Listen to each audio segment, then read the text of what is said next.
오늘은 어버이 주일로 지킵니다. 네, 어버이날, 낳아주시고 길러주신 아버지와 어머니의 사랑을 기념하여 제정한 날이죠. 이전에는 어머니 날로 불렀다가 확장하여 어버이 날로 부르게 되었습니다.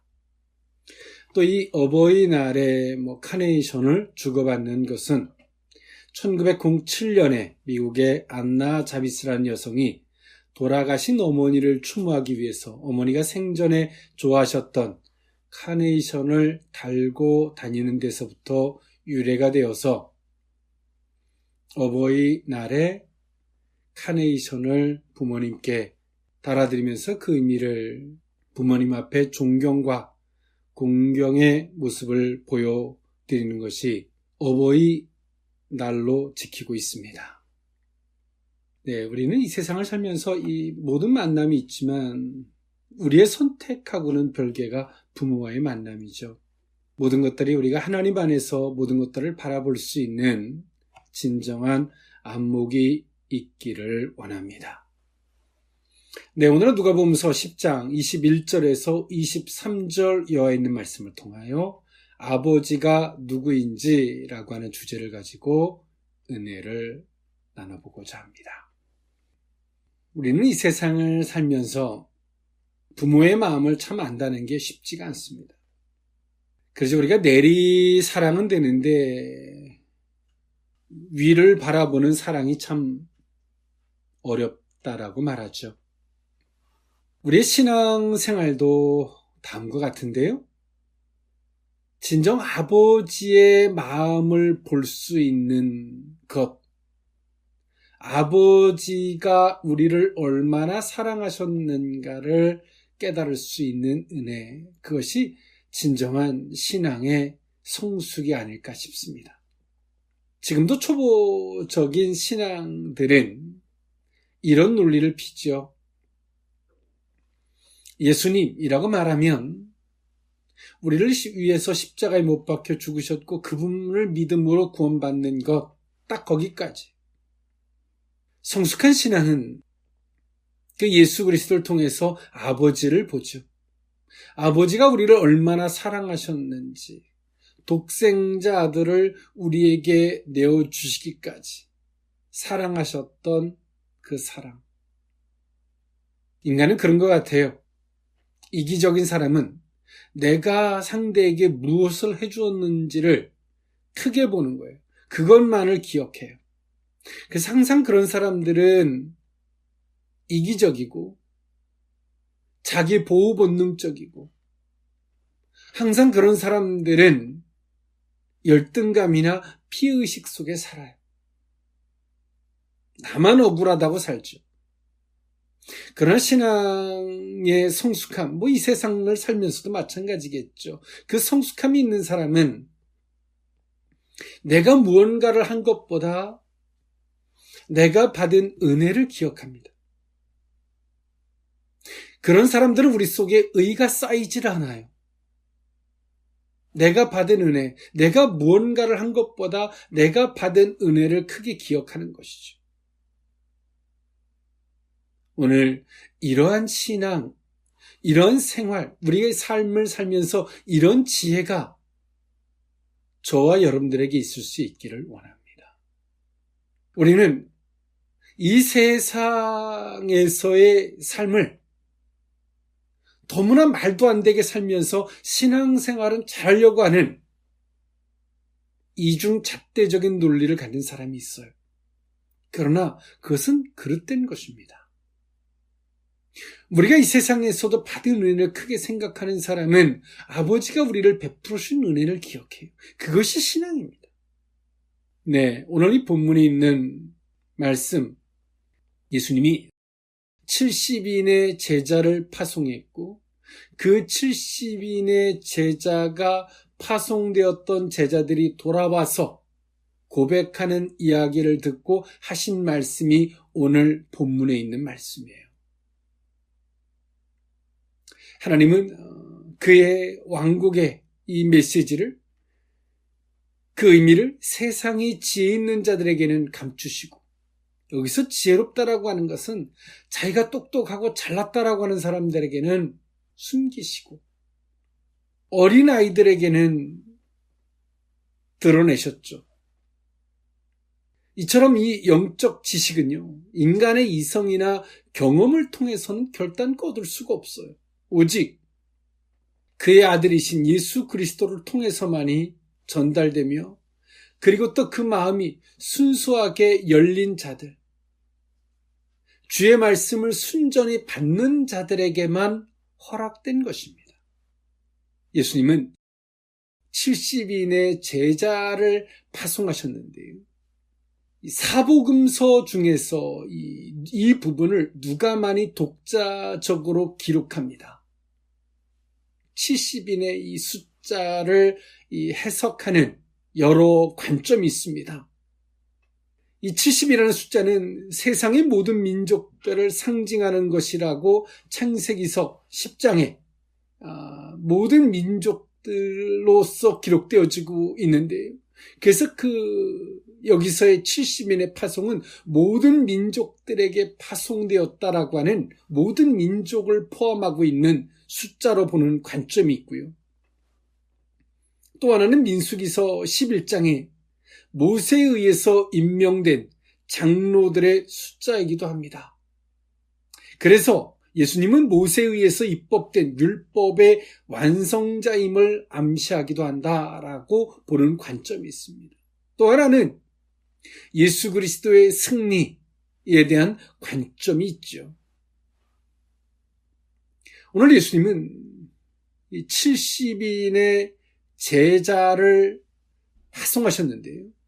이 70인의 제자들이 파송되었던 자들이 돌아와서 이렇게 고백합니다. 누가복음서 10장 17절에 보니까 70인이 기뻐하며 돌아와 이르되 주여 주의 이름이면 귀신들도 우리에게 항복하더이다 라고 말합니다. 그러면서 18절에 예수께서 이르시되 사탄이 하늘로부터 번개같이 떨어지는 것을 내가 보았노라. 내가 너희에게 뱀과 전갈을 밟으며 원수의 모든 능력을 제할 권능을 주었으니 너희를 해칠 자가 결코 없으리라. 그러나 귀신들이 너희에게서 항복하는 것으로 기뻐하지 말고 너희 이름이 하늘에 기록된 것으로 기뻐하라 하시니라 라고 예수님 말씀하셨어요. 이때 당시에 예수님이 과연 누구인가에 대한 많은 고민이 있었죠. 보편적이고 일반적인 시각은 예수님은 선지자, 랍비, 선생님이었습니다. 베드로의 신앙 고백은 이때 당시에 주변에 있는 베드로부터 주변에 있는 사람들에게는 센세이션이었죠. 오늘 예수님은 70인의 제자들을 파송했는데 그 70인의 제자들이 예수의 이름을 드디어 사용했습니다. 예수님의 사도들도 팽팽히 깨졌거든요. 안 돼? 자신들의 힘으로 뭔가를 해보려고 해도 안 됐단 말이에요. 그런데 예수님이 2명씩 짝을 지어서 각 지역에다가 70인을 파송했어요. 그런데 이들이 놀라운 경험을 합니다. 기존까지는 자신의 힘으로 하려고 하던 이들이 예수님을 잘 몰라요. 그런데 오늘 이들이 예수의 이름으로 알아서 한 것이 아니라 예수의 이름을 사용해봐요. 예수님의 말씀과 같이 말해요. 너무나 놀라운 일이 발생되어졌어요. 귀신들이 항복하는 거예요. 오늘 이 70인의 제자들이 이것은 너무나 놀라운 경험이었어요. 우리가 걸어가는 신앙의 길은 영적인 길입니다. 인간의 힘으로는 안 돼요. 근데 우리가 정말 예수님을 믿고 있는지를 우리가 가슴에 손을 얹고 돌아올 필요가 있죠. 우리는 예수 그리스도를 믿으면 예수의 이름으로 행하는 거예요. 예수의 이름으로. 그 예수가 누굽니까? 하나님의 아들이시고요. 그 예수님이 누굽니까? 하나님의 말씀을 성취하러 오신 약속의 성취자이시고요. 그 예수님이 누굽니까? 우리를 위해 십자가에 못 박혀 죽으시기까지 사랑하셨던 하나님의 무한하신 사랑이고요. 예수님이 십자가에 못 박혀 죽으심으로 말미암아 인류의 모든 죄악을 도말해 주신 예수님이십니다. 우리의 구원자시죠. 그런데 오늘 이 제자들, 이전의 제자들은 자신의 힘으로 뭔가를 해보려고 해요. 예수님을 따라다니면서도 말이에요. 그런데 70인의 제자를 파송했고 이 70인의 제자는 예수의 이름으로 명하니까 귀신들이 항복하고 무너지는 걸 본 거예요. 놀랍죠. 예수님도 말씀하십니다. 사탄이 하늘로부터 번개같이 떨어지는 것을 내가 봤다. 이들은 막 흥분했습니다. 뭐 놀라운 병기 정도를 얻었다라고 보는 거죠. 만능의 병기를 얻었다라고 보는 거예요. 근데 예수님은 그들에게 이런 말씀을 하셨어요. 그 귀신들이 너에게 항복하는 것으로 기뻐하지 말고 너희 이름이 하늘에 기록된 것으로 기뻐하라 라고 말씀하셨어요. 진정 하나님의 사람이 된 것으로 기뻐하라는 것이죠. 그 말은 즉슨 뭡니까?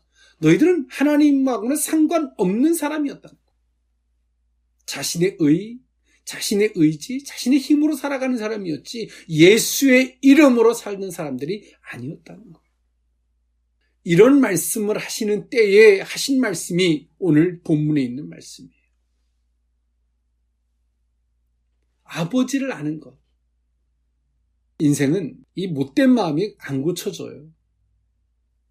성령을 힘입어서 고쳐지지만 우리는 안 고쳐져요. 어떻게? 아버지의 무한하신 사랑을 깨닫는 순간, 아버지의 사랑에 의해서 보는 순간 우리의 이기적이고 계산적이고 정말 우리 속에 더러운 것들이 멈추어지게 돼요. 비로소.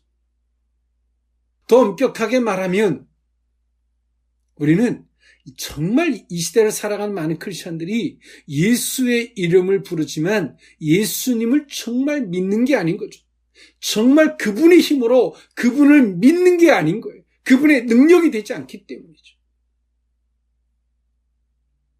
악한 영들이 외적으로도 제어가 안 되고 자신의 내면 속에서도 제어가 안 되는 예수님하고는 전혀 상관없는 존재들이 타락한, 무능력한 자신의 의로 이 세상의 처세로 살아가는 교인들인 것이지 그리스도인이 아닌 거예요.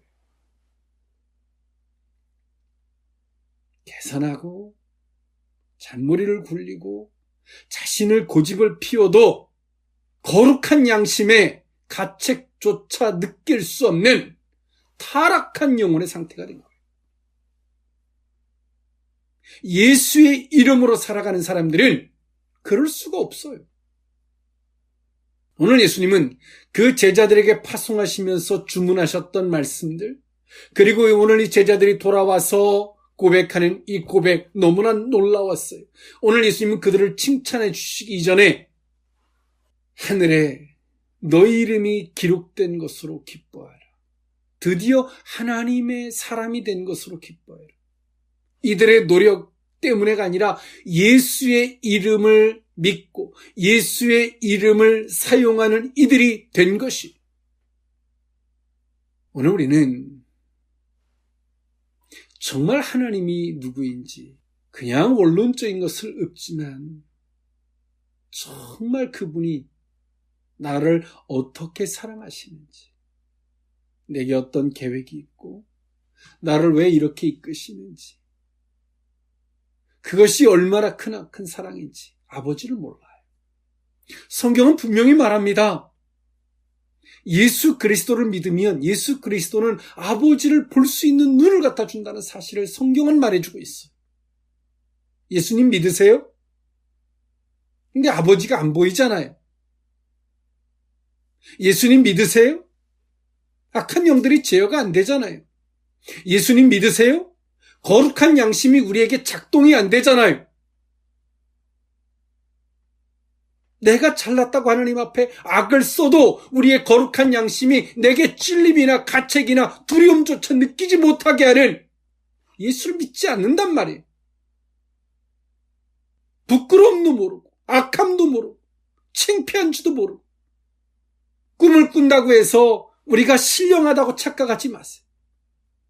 영적으로 뭔가를 조금 느낀다고 해서 우리가 신령하다고 착각하지 마세요. 여러분, 무당들도 느껴요. 사람이 힘들면요, 악한 것들이 때론 가위 눌리듯 그런 것도 느낀단 말이에요. 우리 속에 정말 예수 그리스도를 믿으면 성경에서 말하는 것 같은 그 거룩한 양심이 작동이 되고, 예수 그리스도를 믿으면 우리의 내부를 넘어서, 우리의 내적인 것을 넘어서 외적으로 악한 영들을 제어하고 컨트롤할 수 있는, 오늘 예수님 말씀하신 것처럼 하늘에서부터 그 모든 악한 것들이 떨어지는 것을 내가 보았다라고 말씀하시는 이런 은혜가 있는 거예요. 예수가 누군지, 그 예수님의 이름으로 아버지를 볼 수 있는 것도 없고, 여러분들이 믿는 예수가 누굽니까? 내 소원을 빌고 예수의 이름으로 기도하는 겁니까? 오늘 예수님은 저들에게 말씀하세요. 비로소 너희 이름이 하늘에 기록된 것으로 기뻐해. 아버지가 누구인지, 아들과 아들이 소원하는 자 외에는 아버지를 아는 자가 없다는 거예요. 오늘 그 의미, 아버지가 누구인지 그 의미를 세 가지로 나누어 살펴보고자 합니다. 첫 번째, 아버지의 뜻입니다. 누가복음서 10장 21절에 있는 말씀인데요. 그때 예수께서 성령으로 기뻐하시며 이르시되 천지의 주제이신 아버지여, 이것을 지혜롭고 슬기 있는 자들에게는 숨기시고 어린 아이들에게는 나타내심을 감사하나이다. 옳소이다. 이렇게 된 것이 아버지의 뜻이니이다. 오늘 예수님은 아버지의 뜻이라고 말씀하셨어요. 누가? 하나님을, 아버지를 볼 수 있는 것, 슬기롭다고 생각하는 자들, 지혜롭다고 생각하는 자들에게는 숨기시고, 하나님의 말씀을 순전히 받는 자들에게는 나타내심을 감사합니다. 예수님을 볼 수 있는 눈이 이 제자들에게 비로소 생겼어요. 어렸을 때는 부모님에 대한 불평불만이 많죠. 이렇게 하시면 될 것 같고 저렇게 하시면 될 것 같고 불평불만이 참 많아요. 우리가 더 현명해서가 아니에요. 우리가 보는 시각과 관점이 부족하기 때문에 부모님이 부족하게 보이는 거예요. 그런데 우리가 부모가 되고 보니까 어때요? 그분의 불평불만의 모습이 그분들이 그 시대를 살면서 얼마나 고됐을까, 힘들었을까라고 하는 공감대를 갖죠. 왜 그럴까요? 그 부모님이 변해서일까요? 내가 살아보니까, 내가 그 자리에 가보니까 드디어 보이는 거예요. 우리가 자식들에 대한 섭섭함들, 우리가 자식의 입장에서는 도리어 반대의 마음을 가졌었겠죠. 오늘 예수님은 이 제자들이 드디어 예수님을 볼 수 있는 눈이 생겼어요. 항상 예수님이 제자들과 함께 있었거든요. 근데 예수님을 볼 수 있는 눈이 없었어요. 왜일까요? 예수의 이름을 한 번도 이들이 사용해 본 적이 없어요. 자신의 의, 자신의 힘, 처세, 방법, 자신이 살아온 경험으로만 사는 거예요. 70인의 파송의 이 사건을 통해서 자신들이 현장에 가서 예수의 이름 앞에서 악한 사단들이, 귀신들이 제어되는 걸 보면서 그제서야 예수님을 바르게 볼 수 있는 눈이 생긴 거예요. 내가 임의적으로 예수님을 바라보다가 예수님의 실체를 바로 볼 수 있는 눈이 생긴 거예요. 그래서 오늘 예수님이 기뻐하셨는데 이 기쁜 것은 예수님이 인간적인 기쁨이 아니라 성령에 의해서 기뻐하셨어요. 아버지의 나라가 이제 속히 임하셨고 당신의 이 뜻이 이루실 때를 아신 거죠. 그러면서 예수님이 이렇게 말씀하시죠. 천지의 주제이신 아버지, 이것을 지혜롭고 슬기로운 자들에게는 숨기시고, 여기서 지혜롭고 슬기롭다라고 하는 것은 이때 당시에 지식인으로서 처한 이 바리새인들, 서기관들과 같은 종교 지도자들, 성경을 조금 안다고 해서 우리가 거룩한 지식인이라고 착각해서는 안 돼요. 여러분, 신앙은 순전히 주의 말씀을 받는 자들의 은혜입니다. 주의 말씀을 순전히 받으면 그 말씀이 우리 속에서 권세와 능력으로 나타내지게 만들어요. 이 시대의 크리스천들은 주의 말씀을 순전히 받는 건 없어요. 그저 성경에 대한 지식만이 쌓여서 종교적 수고하고 무거운 짐을 지고 살아요. 어떻게 하면 하나님의 말씀을 지키지 않을까? 어떻게 하면 순종하지 않을까? 어떻게 하면 그냥 선을 거놓고 종교인으로서 사는 거죠. 예수 이름의 권세와 능력이 사라진 지 오래고, 성경에 말하는 권세와 능력과 그 증거가 사라진 지 오래인 생명력을 상실한 그리스도인, 정확하게 말하면 교인들이 되어버린 거죠. 흥분을 감추지 못하고 있었던 돌아온 70인의 제자들에게 예수님 말씀하세요. 주의 말씀을 순전히 받는 자들, 예수님이 이것을 어린아이 같은 자들이라고 표현하셨어요. 이런 자들에게 드러내심을, 나타내심을 감사하나이다. 예수님이 그렇게 당신이 누구인지를, 그렇게 기적과 표적을 나타내시고 하셔도 예수님이 누군지를 보지 못했어요. 근데 오늘 이들이 어린아이 같은 심정으로 예수님을 보기 시작하니까 예수님이 누군지를 보게 됐어요. 그래서 예수님 말씀하시죠. 감사합니다. 이것이 아버지의 뜻이니이다. 이 말을 번역하면 이거입니다. 이것이 아버지의 마음입니다. 아버지의 결정입니다. 예전에는 장유유서, 재산을 물려줘도 딱 정해져 있었어요. 아무리 못나던 잘나던 무조건 장자에게 가고 이런 게 정해져 있었죠. 그러나 예수 그리스도를 믿는 신앙은 정해져 있지 않아요. 예수 그리스도를 믿는 신앙은 그런 자들에게 정해져 있는 것이 아니라 순수하게 주의 말씀을 받는 자들에게 은혜입니다.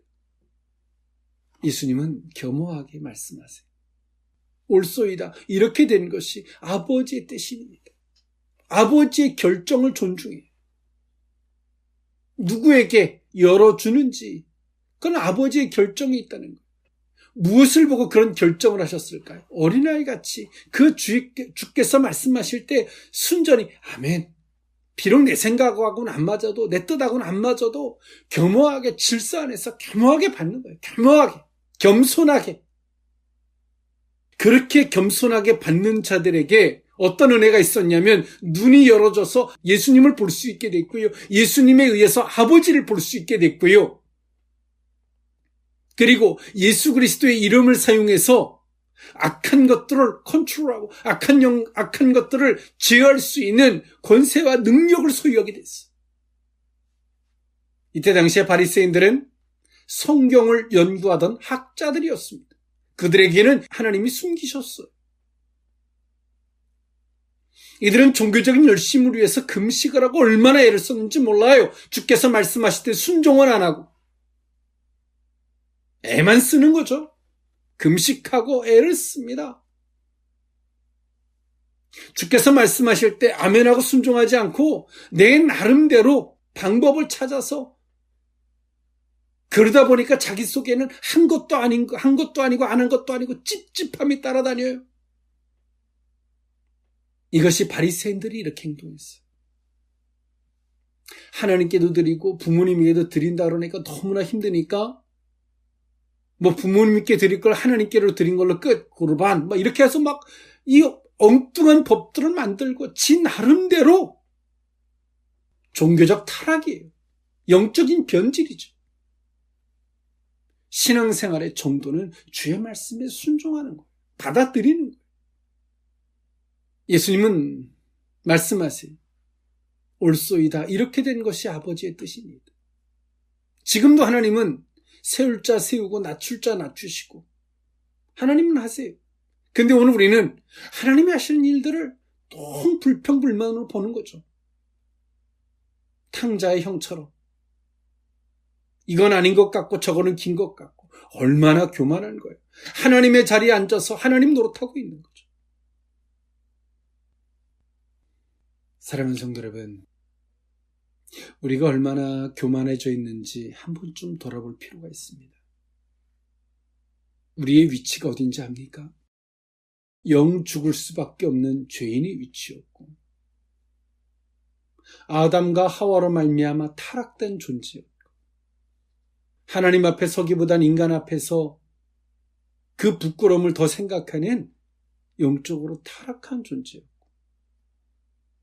하나님이 뭐라 말씀하셔도 내가 보기에 아니면 아닌 거라고 하는 하나님보다 머리 꼭대기에 앉아있는 교만한 존재였습니다. 이것을 한 번만 인정해도 우리는 겸손의 자리에서 주님을 배울 수 있어요. 예수님은 이것이 아버지의 뜻입니다. 이것이 아버지의 마음입니다. 이런 결정을 한 것은 아버지의 옳은 선택이셨습니다라고 예수님은 하나님의 마음을 헤아려서 말하고 있어요. 여러분, 이 효자는 누군 줄 아십니까? 부모의 마음을 헤아릴 줄 아는 거예요. 예수님은 아버지의 마음을 헤아려서 이야기를 해요.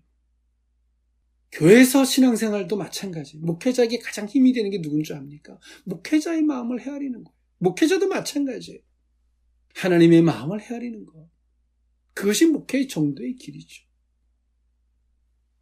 오늘 아버지의 마음에 아버지가 인정해 주시는 인정함이 있는 복된 신앙이 저와 여러분의 신앙이 될 수 있었으면 좋겠습니다. 아버지가 누구인지 두 번째 의미는 아들의 소원대로입니다. 누가복음서 10장 22절에 있는 말씀입니다. 내 아버지께서 모든 것을 내게 주셨으니 아버지 외에는 아들이 누구인지 아는 자가 없고 아들과 또 아들의 소원대로 계시를 받는 자 외에는 아버지가 누구인지 아는 자가 없나이다 하시고. 아멘. 예수님은 분명한 하나님과 당신과의 관계를 먼저 선 고백하십니다. 아버지께서 내게 모든 것을 주셨으니 아버지 외에는 아들이 누구인지 아는 자가 없고 당신이 누구인지를 사람이 아닌 하나님만이 당신을 아심을 고백해요. 하나님 앞에서 당신이 서 있어야 되는 존재인 것을 분명히 고백하셨어요. 그리고 말씀하십니다. 아들과 또 아들의 소원대로 계시를 받는 자 외에는 아버지가 누구인지 아는 자가 없나이다. 먼저는 당신이 아버지를 알아요. 하나님이 당신을 알기에. 하나님이 주셨기에 아버지를 알아요. 그리고 두 번째, 아버지를 아는 사람이 두 번째 존재하는 사람이 있는데 그것이 누구냐면 아들의 소원대로 계시를 받는 자 외에는 아버지를 아는 자가 없다라고 말씀하셨어요. 예수님이 소원이 있어요. 그 무엇보다 더 중요한 것, 아버지를 알기를 예수님이 원하셨어요. 우리 신앙생활이 왜 시험 드는 줄 아세요? 아버지를 모르기 때문에 시험 드는 거예요. 우리가 언제 철든다 그래요? 그 부모의 마음을, 그 입장을 역지사지의 마음으로 그 상대의 마음을 헤아릴 때가 되면 우리는 그 사람들을 가지고 철들었다라고 말해요. 여러분, 목회자도 그런 것 같아요. 목회자의 소원이 있어요. 성도들이 잘 되는 거 필요합니다. 하나님을 좀 알았으면 좋겠어요. 이 소원이 있어요. 아버지를 알기를 예수님이 기도하실 때 예수님의 주변에 제자들에게 어떻게 아버지를 알게 됐냐면 계시를 받는 자 외에는 하나님이 그들에게 열어주신 거예요. 조명해 주신 거예요.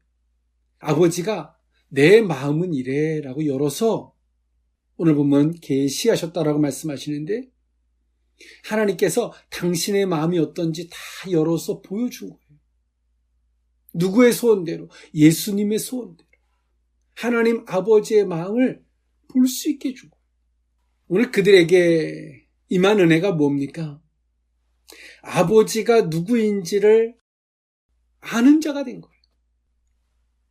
예수님을 구원의 도구로만 생각하는 사람이 있는가 하면 정말 예수님이 소원대로 아버지라는 사람은 예수님이 구원의 도구이길 넘어서 하나님이 정말 나를 얼마나 사랑하셨으면 이렇게까지 사랑하셨는가 아버지의 사랑을 볼 수 있는 통로가 되는 거예요.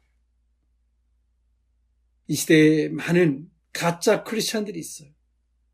예수님을 구원의 도구로 외에는 어떤 것도 생각하지 않아요. 더 이상 더 이하도 생각하지 않아요. 딱 그냥 마지노선을 걸어놓고 예수님은 내 구원의 도구 딱 그냥 그 선만 갖고 살아요. 그러나 신앙에 성숙한 자, 예수 그리스도를 제대로 믿는 사람은 예수 그리스도를 믿고자 하는 사람은 예수님을 보면 누가 보이냐면 아버지가 보여요. 하나님의 아버지가 보이는 순간에 성도들은 하나님의 무한하신 사랑에 감동으로 바뀝니다.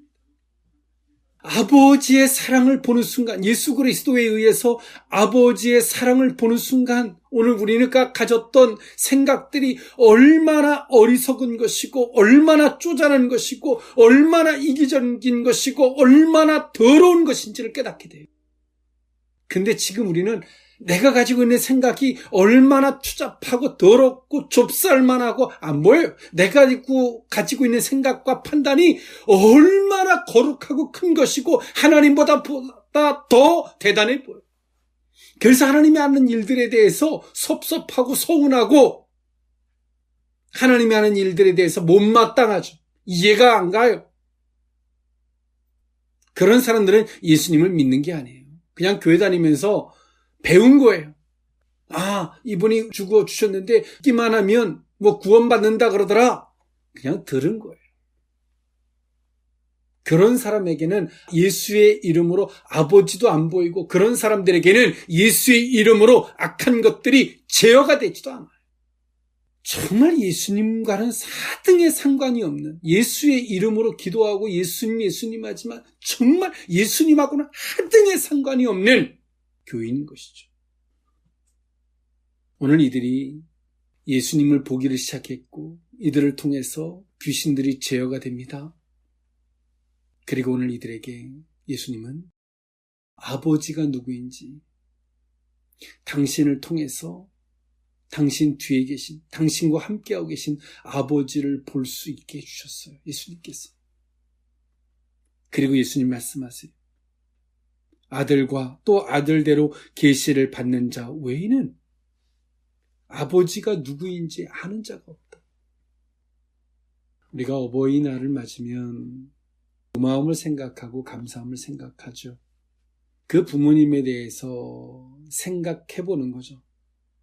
내가 이 위치에 와 보니까 부모님을 좀 더 이해할 수 있는 위치에 서보는 거죠. 그렇다고 우리가 하나님 위치에는 서볼 수는 없잖아요. 근데 예수 그리스도를 통해서만이 아버지가 어떤 분인지를 볼 수 있게 돼요. 이게 신앙입니다. 여러분 정말 저는 묻고 싶어요. 예수 그리스도를 믿는 분인 것 같으세요? 자신을 가리켜서? 예수님이 단순하게 교회 다니면서 교육받아서 예수님이 그냥 단순하게 구원의 도구로서 정해져 있지 않는지 한번 돌아볼 수 있기를 원합니다. 여러분 바리새인들도 기도했어요. 사두개인들도 기도했고요. 그들도 금식하며 기도합니다. 그들도 꿈을 꿔요.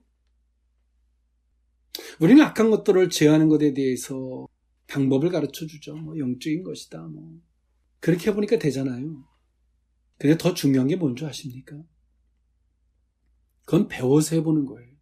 정말 예수 그리스도를 믿으면 정말 내 의지가 아니라 그분의 힘으로 악한 것들은 제어가 돼요. 근데 우리는 배운 대로 하는 거예요. 정말 믿는 게 아닌 거죠. 예수 그리스도를 통해서 아버지를 보면요, 아버지의 천지를 창조하시고 광대하신 하나님을 보면 그 앞에서 머리를 들 수 있고 생각할 수 있는 존재는 없어요. 어디서 악을 쓰고 어디서 내 생각은 이야기합니까?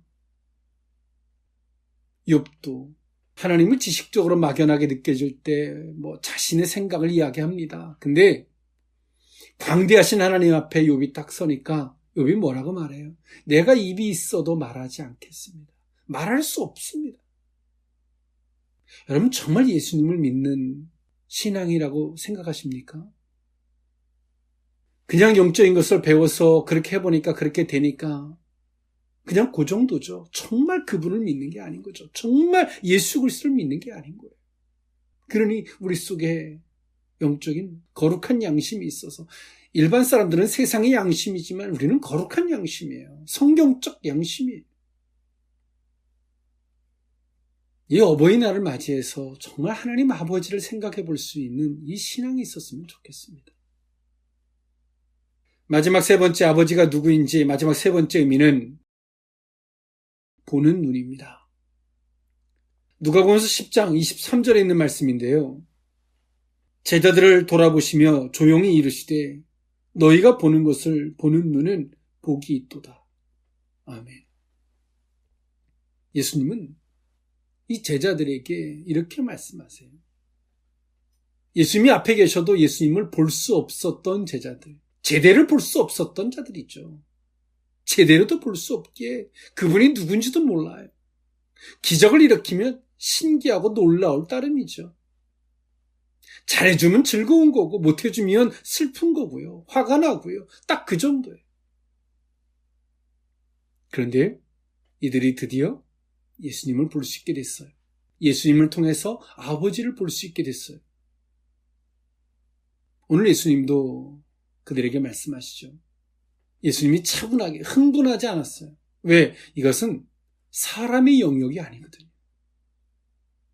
제자들이 잘나서 볼 수 있었던 게 아니거든요. 기도를 많이 해서 볼 수 있었던 게 아니에요. 여러분 신앙생활은 우리가 왜 기도해야 되는지 아세요? 기도하면 교만한 내 생각이 없어지고 제어할 수 있게 돼요. 그래서 어린아이같이 순전한 겸손한 겸허한 심령이 되고 그러기 위해서 기도하는 거예요. 기도 자체가 능력이 아니라 주의 말씀을 아멘으로 받을 때 능력이 되는 거예요. 기도는 순전하게 그 말씀을 받을 수 없는 그 요소를 제거하기 위해서 회개하기 위해서 기도하는 거예요. 근데 많은 사람들은 착각해요. 기도 자체가 능력이라고 착각해. 아니요. 주의 말씀이 능력이에요. 그 말씀이 내 속에 순전히 아멘, 아멘으로 믿음으로 받아질 때 그 말씀이 내게 능력으로 나타나는 거예요. 오늘 제자들도 마찬가지였어요. 예수님이 70의 제자를 파송할 때 그 말씀을 아멘으로 받으니까 오늘 이들에게 막 귀신들이 악한 것들이 제어되는 능력으로 나타나는 거예요. 근데 오늘 이들이 그전에는 어땠어요? 순전하게 안 받았어요. 그 말씀을. 오늘 우리는 막 기도하면 능력이 나타날 거라고 착각해요. 아니요. 우리의 기도는 그 말씀을 순전하게 받지 못하게 하는 그것들을 제거하기 위해서 기도하는 거예요. 근데 우리는 기도 안 해요. 그는 여전히 그 말씀을 순전히 받을 수 없게 하는 그것이 주의 말씀이 올 때 튕겨져 나가게 하는 거예요. 근데 우리의 기도는 회개하고 이 모나하고 교만하고 막 이 악한 것들을 제거하기 기도하는 게 아니라 이런 기도하죠. 하나님 이거 해주세요. 저거 해주세요. 끝. 할 게 없어요. 왜? 내 자신을 돌아보지도 않고 회개할 하나님과 부딪힐 만한 요소가 왜 있고 이거를 털어내기 위해서 기도 안 하거든요. 오늘 제자들이 70인의 제자로 파송을 하면서 2명씩 짝을 지으면서 보내시면서 예수님 말씀하셨어요. 양을 이리 가운데 보내는 것과 같다 라고 말씀하시면서 예수님이 오늘 이 제자들이 어떻게 처신하고 행동해야 하는지 주문하셨죠. 이 제자들이 가면서 얼마나 두렵고 떨렸을까요? 그렇기 때문에 그 말씀을 순전히 받은 거예요. 순전히 받으니까 놀라운 일이 발생했죠. 악한 귀신의 영들이 제어가 되고 통제가 돼요. 그걸로 끝이 아니에요. 생명책에 하늘나라에 너희 이름이 기록된 것으로 기뻐하라라고 말씀하셨던 예수님. 오늘 예수님은 그 제자들에게 이렇게 말씀하세요. 조용히. 너희의 것이 아니, 너희가 잘나서 얻은 게, 너희가 기도해서 얻은 게 아니에요. 그는 그 부분을 칭찬하셨겠죠. 하나님께로부터 그 말씀을 순전히 받았기 때문에 온 은혜인 거죠. 그래서 예수님이 이렇게 표현하셨어요. 흥분하지 않고 차분하게. 그래서 조용히 말씀하신 거예요. 너희가 보는 것을 보는 눈이 복이 있도다. 내 앞에 계신 분이 예수님이고 내 앞에 계신 분이 메시아인데 메시아를 볼 수도 없었어요. 내 죄를 사하시는 예수님으로도 볼 수 없었던 제자들. 이제 이들의 눈이 드디어 보이기 시작했어요. 그래서 예수님 말씀하세요. 보는 것을, 일반적인 거죠. 보는 눈이 복이 있도다. 일반적인 걸로 넘어서 그 이상의 것을 볼 수 있는 그 눈이 복이 있도다 라고 예수님 말씀하셨어요. 우리의 신앙생활은 딱 두 가지입니다. 일반적인 것을 일반적으로 보는 사람이 있고요. 일반적인 걸 통해서 그 이상의 것을 볼 수 있는 딱 두 종류의 신앙생활이 있어요. 어디서부터 부딪힘이 오냐면 일반적인 것을 볼 수 있는 사람과 보는 사람과 일반적인 걸 그 이상을 볼 수 있는 이 두 사람의 충돌이 있어. 일반적인 것은 사람들은 일반적인 것 외에는 못 받아들여요. 그러나 교회는, 신앙생활은 일반적인 것 그 이상의 것을 보는 거거든요. 예수님도 오늘 그 눈을 칭찬하시고 인정하고 계신 것처럼 말이에요. 근데 교회가 다 영적인 건 하등에 상관없이 일반적인 것들을 보면 그 교회는 문제가 없어요. 왜? 다 일반적이거든요. 다 똑같거든요. 보는 게 다 똑같아요. 다 유치원생 다 똑같아요. 아무 문제가 없어. 그러나 교회가 가장 큰 문제가 반은 보이는데 반이 안 보여. 항상 여기는 문제가 있어요. 항상 어떤 것들을 일을 할 때마다 어떤 것들을 추진할 때마다 항상 충돌이 와요. 그래서 사단이 틈타지 못하게 하기 위해서 항상 애를 써야 돼. 그리고 또 어떤 교회가 문제가 안 되냐면 교회가 정말 영적으로 그 이상의 것을 보는 교회들, 정말 기도하고 깨어서 이런 교회들은 또 문제가 없어요. 왜? 의견이 같거든요. 영적인 안목이 같거든요. 우리가 집에서도 그러잖아요. 자녀가 많은 집들은 부모의 마음을 헤아리는 자식과 부모의 마음을 헤아리지 못한 채 자기 입장에서 부모님을 보는 두 자식들 간에는 서로가 화합이 안 돼요. 서로가 다툼이 있을 수밖에 없어요. 사랑하는 성도 여러분, 우린 정말 예수 그리스도를 믿는 사람인지, 정말 무엇을 보고 살아가는 사람인지 성경은 우리에게 말합니다. 예수님을 제대로 볼 수 있고 그 눈을 열어주는 것, 열어줄 자에게 열어주게 하시는 것, 이것이 아버지의 뜻입니다. 아버지의 마음이고 아버지의 결정이십니다. 예수님도 소원이 있어요. 아버지를 볼 수 있도록 보기를 원하시는 예수님이 제자들을 향하신 소원. 예수님이 그를 드디어 제자들이 볼 때 보는 눈이 복이 있도다 라고 말씀하셨죠. 여러분, 예수 그리스도를 믿으십니까? 여러분 속에 예수 그리스도가 나를 구원해 주는 그냥 우표딱지 정도로 정해져 있지 않습니까? 그의 확인의 방법은 간단해요. 예수 그리스도의 이름으로 통제가 안 돼요. 악한 것들이. 그런 사람들은 예수 믿는 게 아니에요. 우리가 예수님을 믿는다 하지만 아버지가 안 보여요. 그건 예수님 믿는 거 아니에요. 그건 제가 한 말이 아니라 성경이 그렇게 말하고 있잖아요. 아버지가 안 보이면 우리는 하나님 이건 아닌 것 같고요. 저건 이런 것 같고요. 하나님 진짜 화딱지 나네요. 정말 말도 안 되는 신앙생활을 해요. 정말 예수님하고는 하등의 상관이 없는. 오늘의 제자들이, 70인의 제자들이 파송되기 전까지의 제자들의 모습이죠. 오늘 이 어버이 주일을 맞이해서 아버지를 볼 수 있는 눈이 과연 우리에게 있는지, 정말 내가 예수 그리스도를 믿는 신앙인지를 되짚어 볼 수 있는 기회의 시간이었으면 좋겠습니다. 기도하겠습니다. 사랑의 하나님, 정말 하나님 시대의 많은 크리스찬들이 아버지가 누구인지도 모르고 예수의 이름을 들고 이야기하지만 악한 것들의 놀이터가 되어버린 성도들의 심령들. 우리는 예수 그리스도를 잘 믿는다라고 착각하지만 우리가 예수 그리스도를 구원의 도구로 배운 그 이상도 그 이하도 아닌, 믿는 것이 아닌 들어서 배워서 알고 있는 딱 거기까지인 줄 압니다. 하나님, 오늘 이 성경에 말씀하셨던 주의 말씀들이, 그리고 그 말씀을 비추어 우리의 신앙을 점검할 수 있기를 원합니다. 열어줄 자에게 열어주고 허락될 자에게 허락되어 준 것이 아버지의 뜻인 줄 압니다. 지금도 예수님의 소원은 계시로 하나님의 조명으로 말미암아 아버지를 아는 것인 줄 압니다.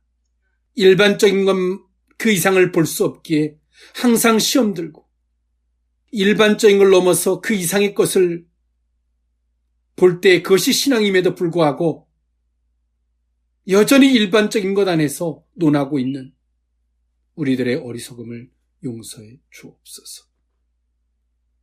예수님의 이름으로 기도합니다. 아멘.